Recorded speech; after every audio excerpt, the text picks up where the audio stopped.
परिचय। जब हम कमरे में चारों ओर नजर घुमाते हैं तो हम अधिकांश वस्तुओं को परावर्तित प्रकाश के अभिसारित यानी समानांतर प्रकाश किरणों को निकट लाना अथवा अपसरित यानी समानांतर प्रकाश किरणों को बिखेर देना इस क्रम में देखते हैं।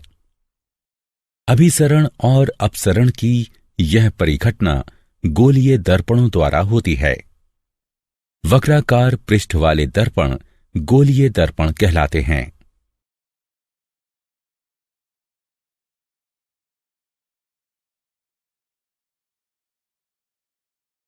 उद्देश्य। इस पाठ के अंत में आप निम्न करने में सक्षम हो जाएंगे। गोलीय दर्पणों को परिभाषित करना, गोलीय दर्पणों के प्रकारों को समझना, गोलीय दर्पणों के द्वारा प्रकाश परावर्तन को समझना, अवतल दर्पण और उत्तल दर्पण, अवतल दर्पण एवं उत्तल दर्पण के मध्य अंतर कर पाना, प्रतिबिंब कैसे बनाएं, दर्पणों की संकेत परिपाटी को जानना, आवर्धन को परिभाषित करना।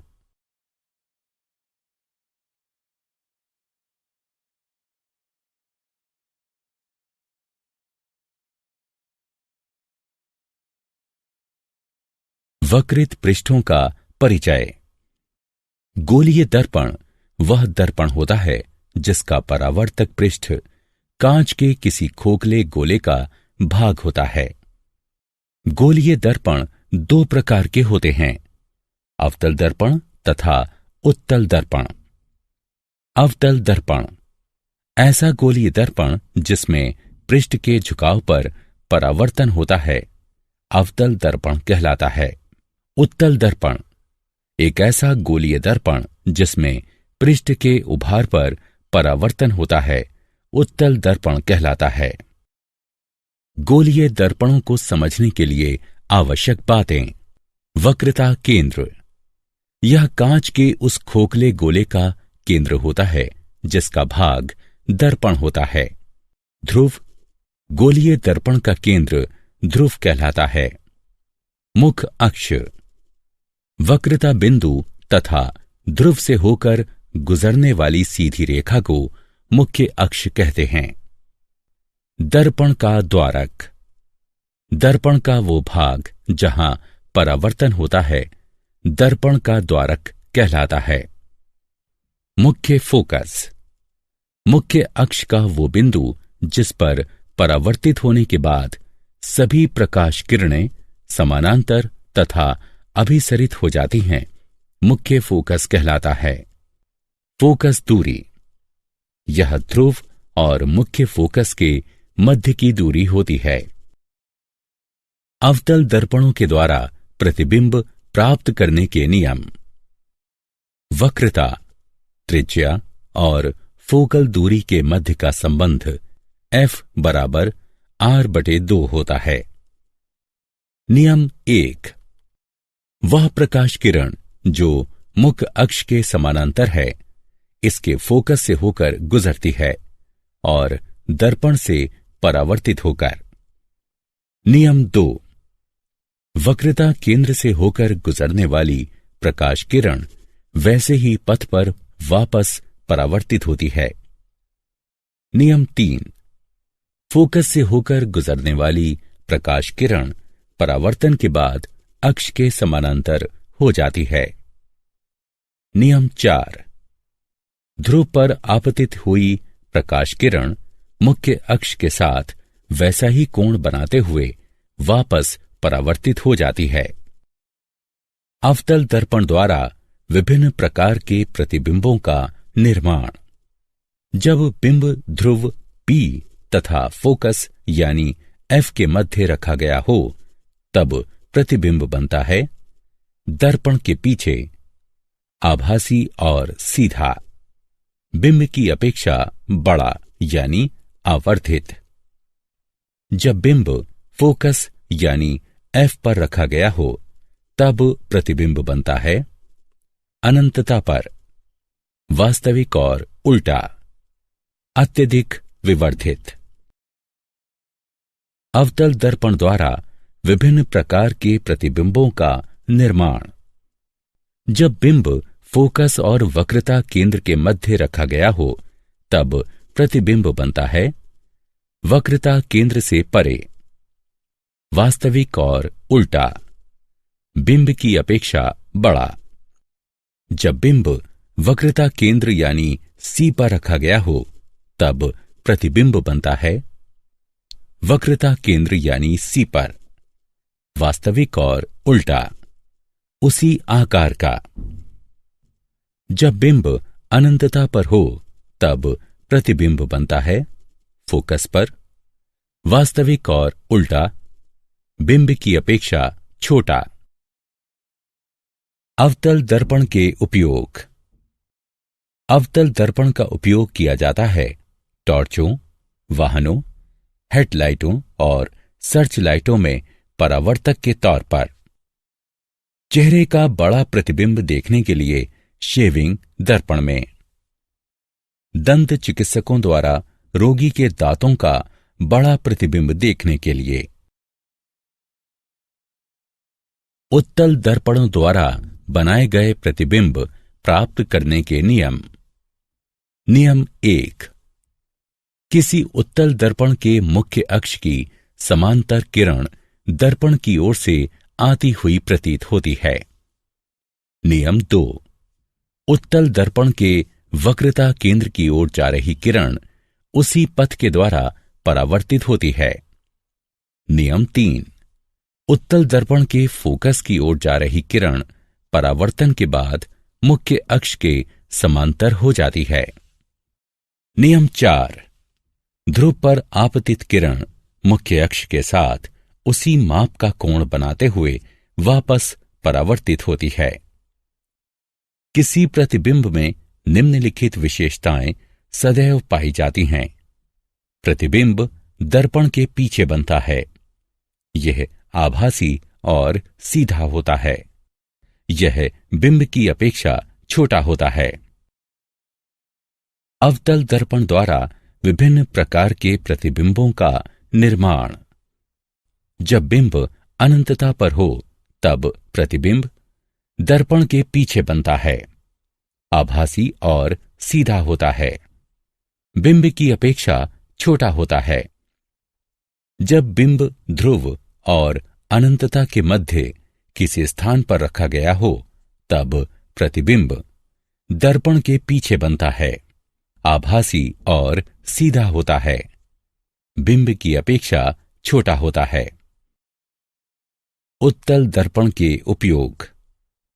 उत्तल दर्पणों का प्रयोग वाहनों में पश्च दृश्य दर्पण के तौर पर पश्च भाग के यातायात को देखने के लिए किया जाता है। यह सदैव सीधा प्रतिबिंब निर्मित करता है। प्रतिबिंब का आकार छोटा होता है और इसीलिए हम पीछे चल रहे यातायात के विस्तृत क्षेत्र का दृश्य देख पाते हैं। दर्पण सूत्र और गणनाएं। प्रतिबिंब दूरी यानी v, बिंब दूरी यानी u और फोकल दूरी यानी f के मध्य का संबंध दर्पण सूत्र कहलाता है। 1/v जमा 1/u बराबर 1/f, जहां u दर्पण से बिंब की दूरी है, v दर्पण से प्रतिबिंब की दूरी है और f दर्पण की फोकल दूरी है। गोलीय दर्पणों के लिए संकेत परिपाटी। सभी दूरियां ध्रुव से मापी जाती हैं। आपतित प्रकाश की ही दिशा में मापी गई दूरियां धनात्मक मानी जाती हैं। आपतित प्रकाश की दिशा के विपरीत मापी गई दूरियां ऋणात्मक मानी जाती हैं। ऊर्ध्वगामी और लंबवत मापी गई दूरियां धनात्मक मानी जाती हैं। नीचे की ओर तथा लंबवत मापी गई दूरियां ऋणात्मक मानी जाती हैं। लेंसों द्वारा उत्पन्न आवर्धन। प्रतिबिंब की ऊंचाई और बिंब की ऊंचाई का अनुपात रेखीय आवर्धन कहलाता है।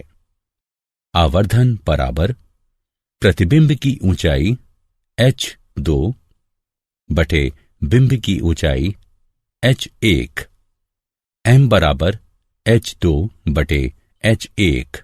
समीकरण 1। यदि आवर्धन में धनात्मक चिन्ह है तो प्राप्त प्रतिबिंब आभासी और सीधा होगा।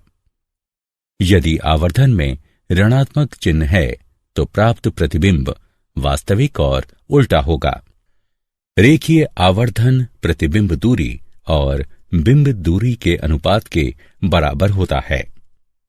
m बराबर v यानी प्रतिबिंब दूरी बटे u यानी बिंब दूरी। समीकरण 1 एवं 2 को जोड़ने पर हम पाते हैं h2 बटे h1 बराबर v बटे u। दर्पण में रेखीय आवर्धन m बराबर घटा v बटे u और लेंस का m बराबर v बटे u होता है। लेंस की शक्ति। किसी लेंस पर पड़ने वाली प्रकाश किरणों के अपसरण अथवा अभिसरण के परिमाण के माप को लेंस की शक्ति कहते हैं। उत्तल लेंस स्वयं पर पड़ने वाले प्रकाश पुंज को अभिसरित करता तथा उन्हें प्रकाशिक केंद्र पर फोकस करता है। इसमें अधिक शक्ति होती है। अवतल लेंस स्वयं पर पड़ने वाले प्रकाश पुंज को अपसरित करता है और इसे कम शक्तिशाली बनाता है। लेंस की शक्ति।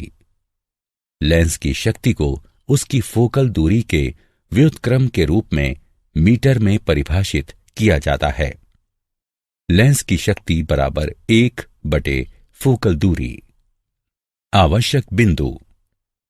उत्तल लेंस की शक्ति धनात्मक होती है। अवतल लेंस की शक्ति ऋणात्मक होती है।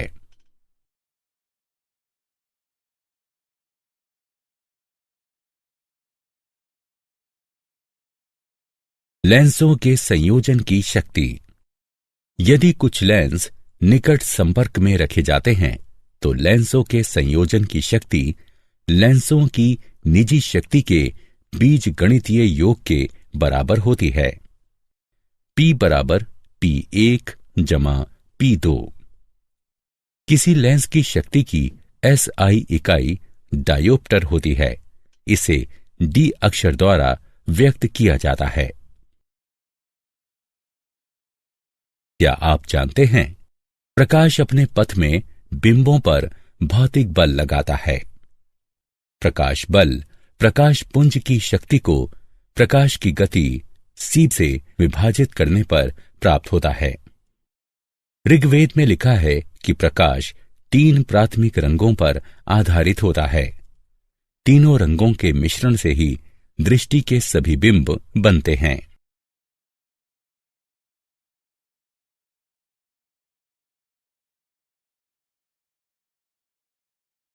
सारांश। आइए हमने जो कुछ सीखा है उसे संक्षेप में दोहराएं। अवतल दर्पण में परावर्तन पृष्ठ के झुकाव में होता है। उत्तल दर्पण में परावर्तन उभरे हुए पृष्ठ से होता है।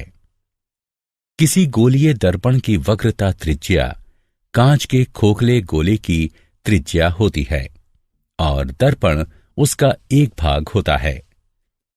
उत्तल दर्पण का फोकस दर्पण के पीछे स्थित होता है। प्रतिबिंब उस बिंदु पर बनता है जिस पर कम से कम 2 परावर्तित किरणें एक दूसरे को परस्पर काटती हैं।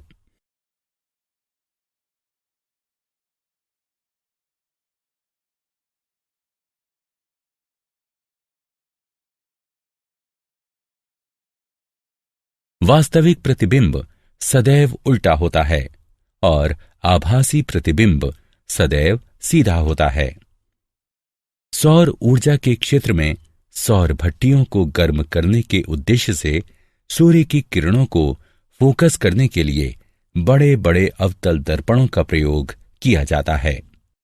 बिंब दूरी यानी U दर्पणों में सदैव नकारात्मक होती है।